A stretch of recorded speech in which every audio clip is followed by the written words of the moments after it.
ይህ በዝቋላ ወረዳ የመንግስት ኮሙኒኬሽን ጉዳዮች ጽህፈት ቤት እየተዘጋጀ የሚቀርብላችሁ የቴሌቪዥን ፕሮግራም ነው። የዕለቱን ዜና ከዚህ ሰዓት ጀምሮ ወደ እናንተ የምናቀርብ ይሆናል። አብራችሁን ቆዩ። በውሃ መጥፋት ምክንያት ለእንግልት እየተዳረግን ነው።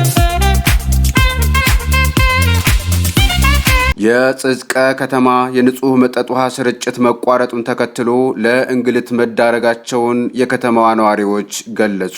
ከመስከረም 27 2018 ዓ.ም ጀምሮ የከተማዋ የንጹህ መጠጥ ውሃ ስርጭት በትራንስፎርመር መቃጠል ምክንያት የተቋረጠ ሲሆን በዚህም ምክንያት የምንጭ ውሃ ለመቅዳትና አንድ ጀሪካን ውሃን 30 ብር ለመግዛት ተገደናል ሲሉ አንዳንድ ያነጋገርናቸው የከተማዋ ነዋሪዎች ተናግረዋል። ባምቧለ እሱ ግን ከጠፋ ብዙ ጊዜ ሆነታል እና ውሃ ተቀድተን ሰዎች ደግሞ አንድ ጀሪካ 30 ብር ስለሆነ እዚህ መጥተው ምንጭ ላይ እየቀዳን ነውና ውሃ ቢለቀቅ ስለዚህ የኑሮ ውድነት ስለሆነ እየጫኑ ነው መቀዳያ የውሃ ቁጥጥር ነው። የዝቋላ ወረዳ የመንግስት ኮሙኒኬሽን ጉዳዮች ጽህፈት ቤት ባሰራጨው መጠይቅ አስተያየታቸውን የሰጡ አካላት ደግሞ የውሃ ስርጭቱ ለረጅም ጊዜ ከመጥፋቱ በተጨማሪ ውሃ በሚለቀቅበት ጊዜ በበቂ ሁኔታ ለማሰራጨትና የውሃው አቅም እየተዳከመ ይሄዳል የሚሉ ሐሳቦችን አንስተዋል። በተነሱት ችግሮች ላይ ምላሽ የሰጡት የጽዝቀ ከተማ ውሃና ፍሳሽ ስራ አስኪያጅ አቶ አለም ታደሰ የተቃጠለውን ትራንስፎርመር ለመተካት ከሚመለከታቸው አካላት ጋር ውይይት እያደረግን ሲሆን በአሁኑ ሰዓት ትራንስፎርመሩን ገበያ ላይ ለማግኘት ስለማይቻል እንዲሁም ክፍያውን ከፈጸምን በኋላም ከ2 እስከ 3 ወራት ስለሚዘገይ ሌላ መፍትሄ እያፈላለግን ነው ብለዋል።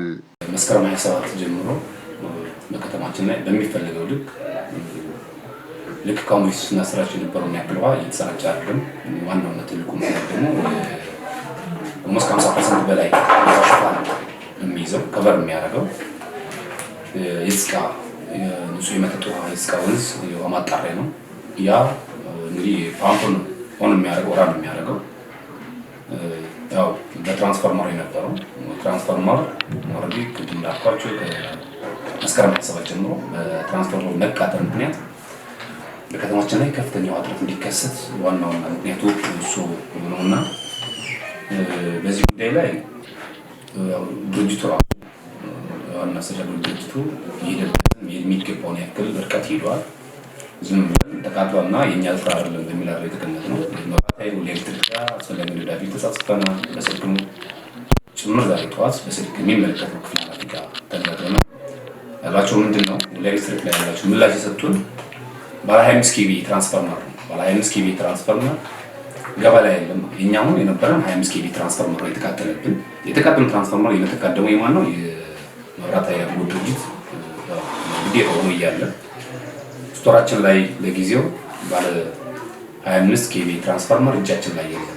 ገበያ ላይ ያለን ጭምር የለም። ምርት ላይ የለምና ወደ 50 ኬቪ አፕግሬድ ማድረግ አይቻልም ወይ ማሳደግ በሚል ነበር ነው የተሰጠና ወይ እኛም ዞሮ 25ን በእነሱ ሸር አድርገውን የ25 አፕግሬድ የሚደረግበት የትራንስፎርመር 25 ኬቪውን ደግሞ እኛ የምንሸፍንበትን ገንዘብ ተመን እንዲወጣ ስለዚህ የ25 ኬቪ አፕግሬድ እስከሚደረግ ድረስ ኮስቱ ተሰርቶ ልዩነቱን እኛ የምንከፍልበትን እየተናገረው ነው። ከዛ ይልቅ ግን መጀመሪያ ያለን ብዙ አማራጭ ተጠቅመናል።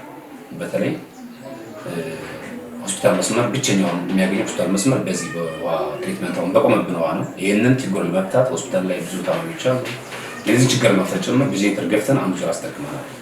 ጄኔሬተር ላይ ያለው ጄኔሬተራችን የሚገፋው ነዳጅ ዛሬ ላይ እንግዲህ አገልግሎት ድርጅቱ ገቢ የሚሰበስብ ተቋም ነው። በራሱ ገቢ የሚተዳደር ነው።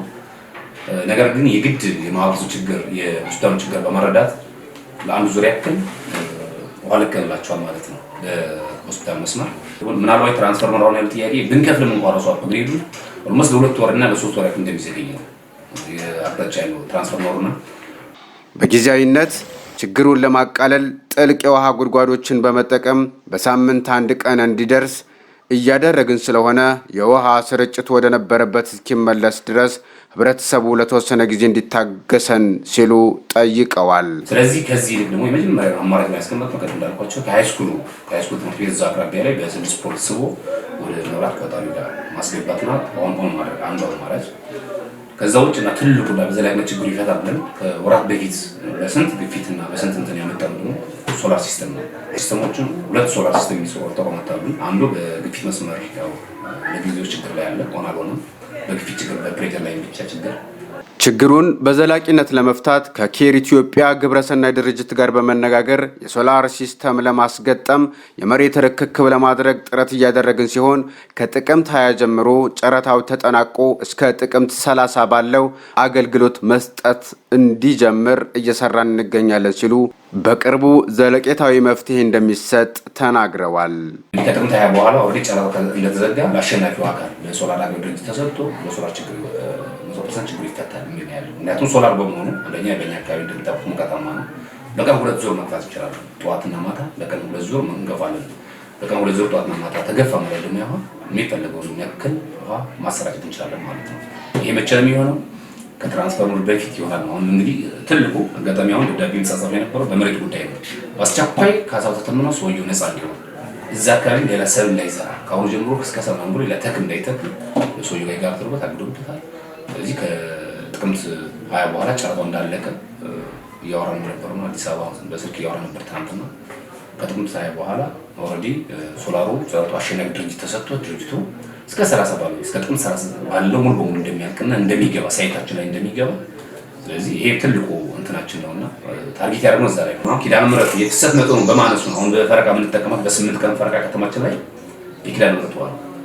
ያ ምንድነው በጣም 2.4 ሊትር ፐር ሰከንድ በሰከንድ የሚያመነጨው በጣም ትንሽ ይሆናል እና ያ ውሃ ነው እንግዲህ አሁን ከተማችን ላይ እነሱ እንደዛ በተቆራረጠ መልኩ ቢሆን አለ ብለን እያሰራጨን ያለነውና ያንን ውሃ ነው በዚህ ልክ ቢያዝ ነው